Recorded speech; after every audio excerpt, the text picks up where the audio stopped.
Showing support for family members and close friends of the deceased requires a great deal of sensitivity. There is still a lot of stigma related to suicide in Alaska.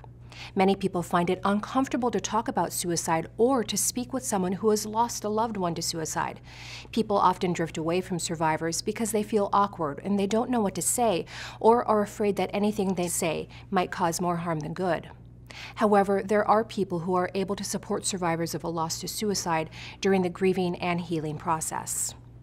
It's essential to have a support system during this process. This can include family, friends, and other survivors of a loss to suicide. Contagion is a very real concern after a suicide, especially for those close to the person who died. Having a group of people to reach out to during the ups and downs of the grieving cycle is extremely important.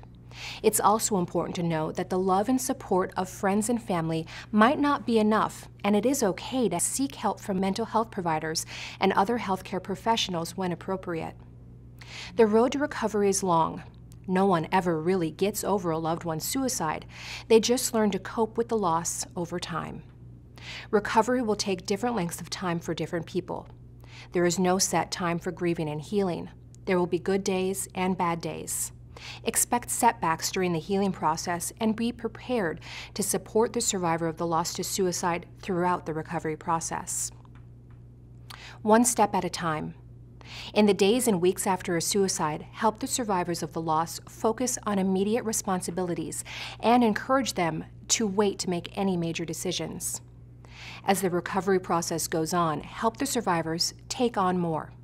Recognize that some days will be much more painful than others, such as birthdays, anniversaries, graduations, and holidays. Encourage survivors of a loss to suicide to reach out for support when they need it. Recognize that small things, a song, a favorite restaurant, a favorite sports team, can bring back sorrowful emotions. Encourage survivors to associate those small things with pleasurable memories of the person who died. Take care. Remember to take care of yourself. Grieving can be stressful, both physically and emotionally. Supporting someone through the grief process can cause stress too. Encourage survivors to take care of basic needs, such as getting enough sleep, eating well, and exercising, and then do the same for yourself.